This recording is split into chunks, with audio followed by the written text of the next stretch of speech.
Ladies and gentlemen, we are going to have to wrap up. I'm sorry about this. It's impossible. I know there's still lots of hands. We could be here in another 2 hours, I'm sure, having a very worthwhile discussion. But A, we've had a considerable drift away, but B, there are demands on this building and on the personnel involved. We want a word from the gentleman at the front. You've been very patient.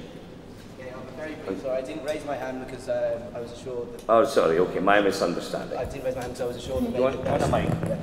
I was assured that a student representative would be able to speak from the front. The reason for this is because the things that I have to say aren't necessarily so much to this gentleman or to the people on the panel, but to yourselves, the student body and the staff assembled here. I'll go through these points incredibly briefly as I've slept about 6 hours this week. I have very low blood sugar. I have very low blood sugar and I am fraught and stressed out and fatigued. First of all, on the subject of the Student Life Cycle project, if anybody in the room would rather have WebSurf Plus than nursing, sociology and modern languages, please raise your hand now. Right, okay, I don't think that passes, so we'll scrap the Student Life Cycle project.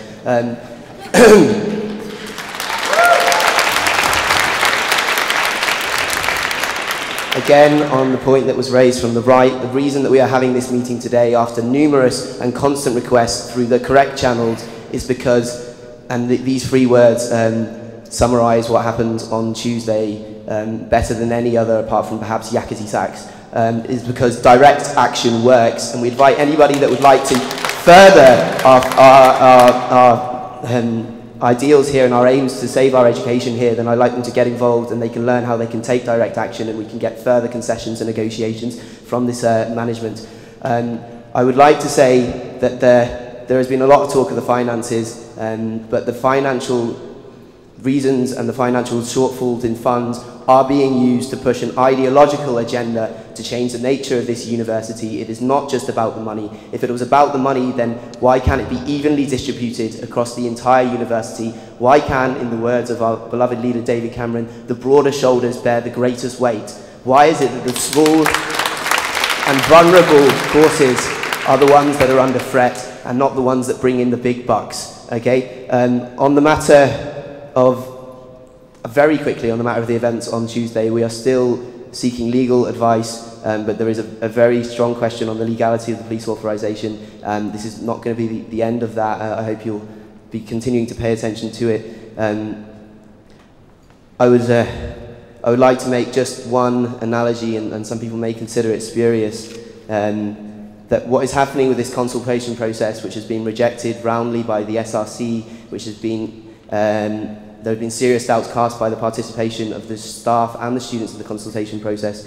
It strikes me as it's like daddy coming home drunk on power and coming to his child and saying, what do you want, the belt or the stick? We are being asked to choose the way that we receive our own beating, and I don't think that's acceptable.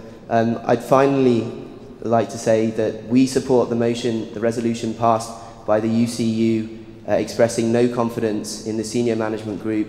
I was going to put it to a vote here on the floor because I think we have a quorum. Are people in favour of that? Okay. Okay, that's fine. Okay, I'm sorry, my nerves have gone up, so I won't say any more. Right. Thank you very much. Ladies and gentlemen,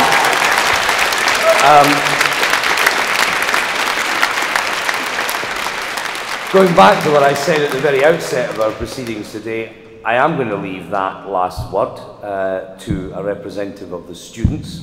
I think that's appropriate. But in concluding, apart from wishing you some semblance of peace and reflection and study as the recess begins, your term ends today, can I also thank you very much indeed for attending in such numbers and conducting this, although there was 1 or 2 words used which would constitute unparliamentary language, actually conducting a very difficult discussion in a very difficult context in a way which, frankly, the House of Commons could learn a lot from. Thank you very much indeed.